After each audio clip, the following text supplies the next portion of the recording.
मैं क्या बताऊँ, मतलब अगर शायद हमारी लाइफ में अनडू बटन होता, यही बोलूँगी दिस इज़ सो अनफेयर।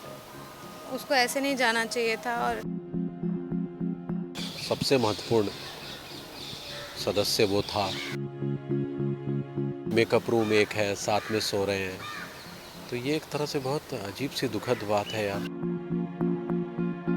तरह से जो भी घटना हुई है, काफ़ी लोग शॉक है, काफ़ी लोग के मन में सवाल उठ रहे कि क्या कुछ हुआ था। आप तो काफ़ी क्लोज से जानते, बाकायदा नेबर भी हो आप, क्या कुछ कहना चाहोगे, कुछ बताइए। नहीं, हम सब के लिए बहुत ही, मैं क्या बताऊँ, मतलब अगर शायद हमारी लाइफ में अनडू बटन होता या एक दिन डिलीट कर सकते काश।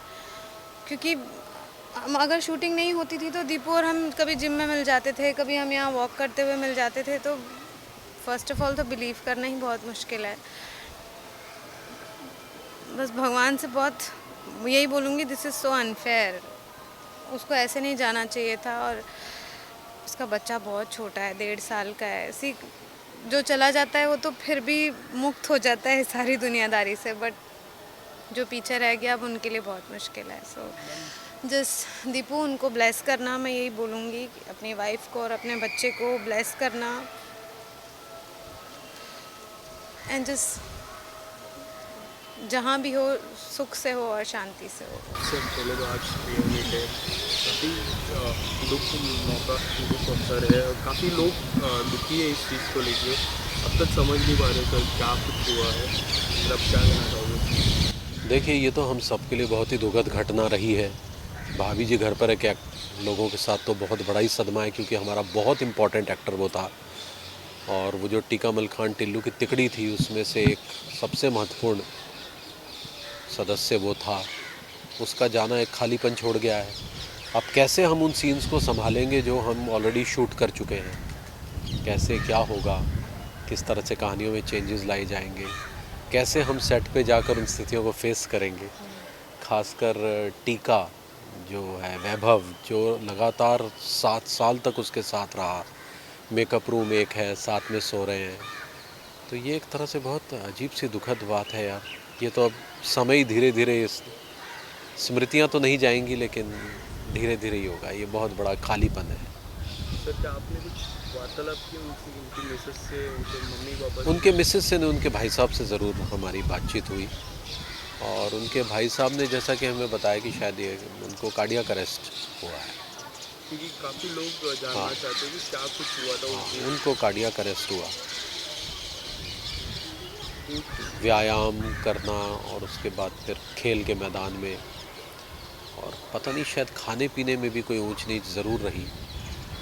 फास्टिंग वगैरह भी हम लोग आजकल बहुत एक्टर्स अपनी बॉडी को फिट करने के लिए रखने लगे हैं। पता नहीं वो सही है या गलत है, ये हमें पता नहीं है, लेकिन बॉडी कई बार बड़े अनजाने तरीके से रिएक्ट कर देती है उसको। शायद ऐसा ही कुछ हुआ होगा, मुझे लगता है। काफ़ी देखा है, उनके वीडियोस भी काफ़ी है हाँ जिम करते हुए, काफ़ी फिटनेस पे हाँ, काफ़ी ध्यान। फिटनेस पे बहुत ध्यान, और हमें खुद गुर सिखाता था, क्योंकि हम लोग बड़े हैं, उससे उम्र में बहुत ज़्यादा बड़े थे। तो हम लोगों को बोला करता था कि देखो, सीरियल अभी 8वें साल में गया ना, हाँ अभी 14 साल होना मांगता है, ऐसे बोलता था। तो आप फिट रहिए, पेट निकल रहा है आपका, बार बार पेट पे मारता था मेरे, और अपने पेट शर्ट ऐसे उठा के कहता देखो 6 एब्स, ये देखो।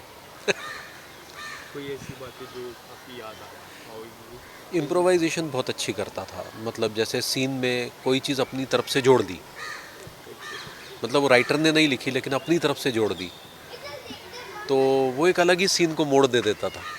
उसमें लगता था अरे यार ये रख लो, ये लो, आम आदमी बहुत पसंद करेगा, और वो क्लिक होता था जोक हमेशा।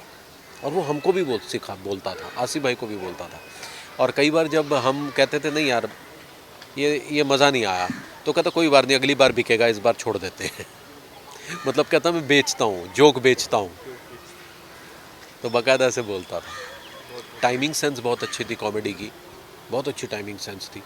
और ख़ासकर भाषा की बहुत समझ थी, जो टिपिकल कनपुरिया भाषा बोली जाती है ना, उसकी बहुत सेंस थी उसको। जैसे कुछ शब्द इस्तेमाल करना, अरी मुरी मैया, ये उसने अपनी तरफ से ही किया था, ये राइटर ने नहीं लिखा था। तो ये ऐसी ऐसी चीज़ें जोड़ देना